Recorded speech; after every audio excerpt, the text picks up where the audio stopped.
all good things must come to an end. And sure enough, so did the reign of Lord of Death and us severely abusing him.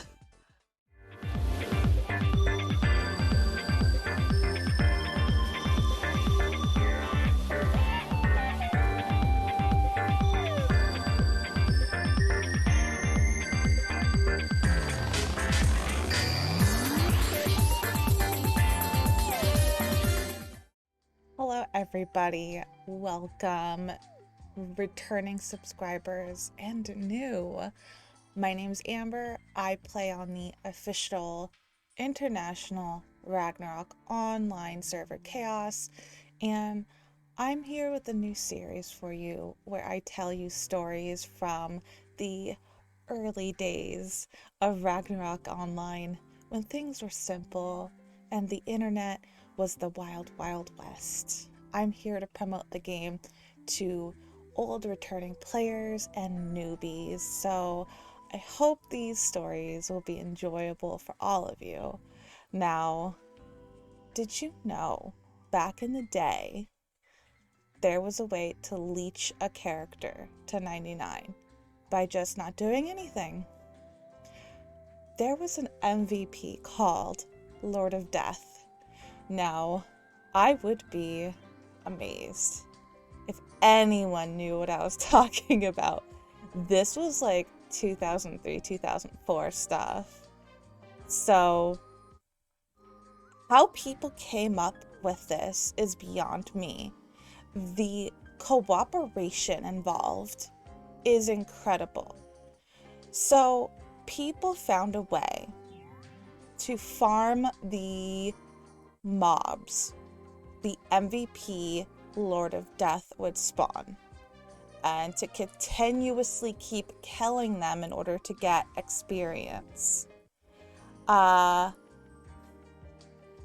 might ask, how did they do this? Let me explain the process. So it starts with a sage. There's the job class is Sage. They have a skill called Hocus Pocus. I'm gonna try to explain this the best I can. It's been a long time, but I think with Hocus Pocus you needed like a blue gem, yellow gem, red gem, and you use the skill. And Hocus Pocus would give you a like proc to use a random skill. It wouldn't tell you what it was, I don't think. It might have. Yes, I think it did actually. But then there is a rare chance that it would say question marks. And normally what that did is, I think it would spawn a monster or transform a monster.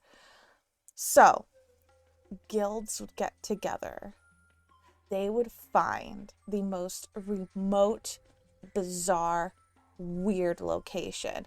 I'm talking the most random house in Frontera, or a field, a corner of a field that no one would go to, and they would sit there with a sage, and this sage would just spam Hocus Pocus. Now, you might wonder, that sounds like a lot of gems. How did they get all those gems?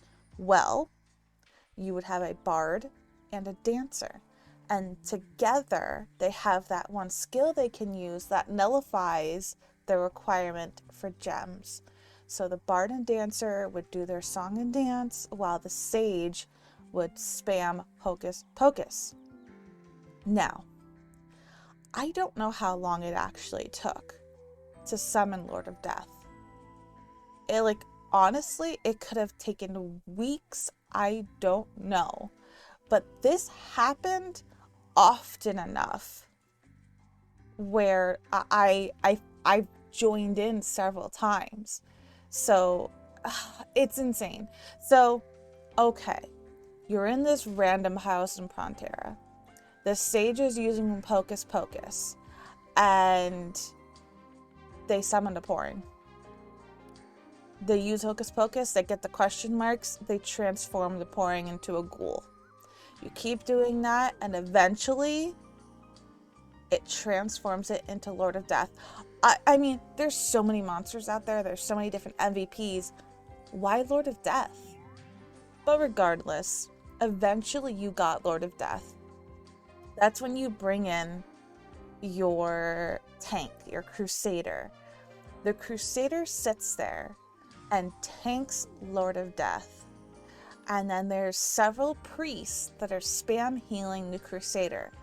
Not only the Crusader, but they're healing Lord of Death too. We want Lord of Death to stay alive. And then the rest of the party members will be casting spells on its mob. There's like a mob of like these weird ghouls and stuff. So we're killing the mob Lord of Death is spawning over and over and over and over. And all those monsters are attacking the tank. When these parties got started,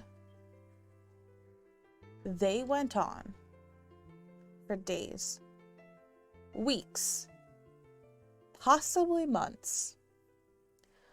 Now, this isn't something that you could just join in on. Like I said, it was very rare to find these. I mean, they were really in absurd locations. So you had to kind of have been in with a guild, and they would have to just invite you. So I think I participated maybe 2 or 3 times. And you would just make your own party. And honestly, the experience was so insane that you really only needed one person. Like, for example, a common thing was like a mage casting firewall on the mobs. I had someone doing that, and I was leveling a sage, so we were kind of going back and forth, and I was like, hey, I'm gonna take a nap. So I sat there. They did firewall for hours. I went to sleep. I came back. I was still sitting there leeching, and I had to have gained at least like 20 levels. And we know how hard it was to gain levels back in the day. To get 1% experience on level 98, it probably took an hour. So in theory, probably 100 hours to get from level 98 to 99. It was tough. So this was just unheard of. Like the sheer amount of planning involved. I specifically remember us being in a random field, and a novice found us. And at first they were just like, but what is this? What are you guys doing? And I think they kind of like explained it. And so another thing is like the loot that would drop. So of course that was the novice's main concern, is he's like, can I pick up this loot? And everyone's like, yeah, sure, just don't hit anything.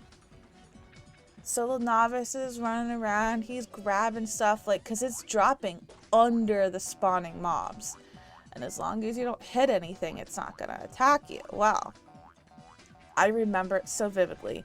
There wasn't much to do in these parties, so you're kind of just standing there bored. So I'm intently watching this novice. I'm like, is he going to hit something by accident? And he does a couple times. But he's a novice, like he doesn't have any dexterity, so he doesn't hit. It doesn't actually land a hit. So he's looting, and I think he's getting a little too comfortable because he's accidentally hitting them.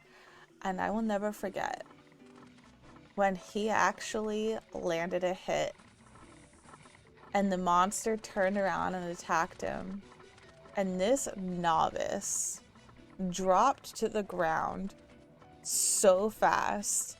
It was the greatest thing I ever saw. And of course he came back. And that was the gist of Lord of Death. That's what we did. It was just an exploit that we all found, that we took advantage of. I mean, the steps to get there, who would have ever figured that out? I can't say how long it lasted, maybe like a year. I would be surprised if that went on for like 2 years, because it was something that was in the game. Obviously, when Lord of Death was implemented, which was fairly early on. I think he naturally spawns in Niflheim. I think. I'm not sure. But of course, all good things must come to an end. And sure enough, so did the reign of Lord of Death and us severely abusing him. They made it so, well, gravity caught on, and they made it so that only the first wave of mobs gave you experience. And then all the consecutive waves gave nothing. And just like that, we were no longer farming Lord of Death. I have so many fond memories of this, of just spending hours and hours farming Lord of Death on a map. And it was such a good prime opportunity to just talk to people and get to know people. It kind of reminded me of everything good about MMOs back in the day. I really loved it. It was such a good time. But, you know, I long for that. And so that's why I'm here telling you my story. Did you play Ragnarok Online in 2003, 2004? Do you remember the abuse handed to Lord of Death and his mobs? I would love to hear from anyone who did this also, and I'm sure this is going to be a distant memory for anyone who played back then. I even did a Google search, and I couldn't find anyone talking about this. I feel like I'm one of the few people who actually remember this happening. And it does sound kind of unbelievable, but yes, these are the antics that we got up to back in the day. So if you have any experience with the Lord of Death exploit, please let me know. If I got something wrong, let me know. I mean, this was 20 years ago. So that is my story for today. I have so many more, so please come back. I'll be uploading these every few days, and then I will do another speed run of leveling a job. So if you are new here, I hope you stick around. Thank you, and till next time.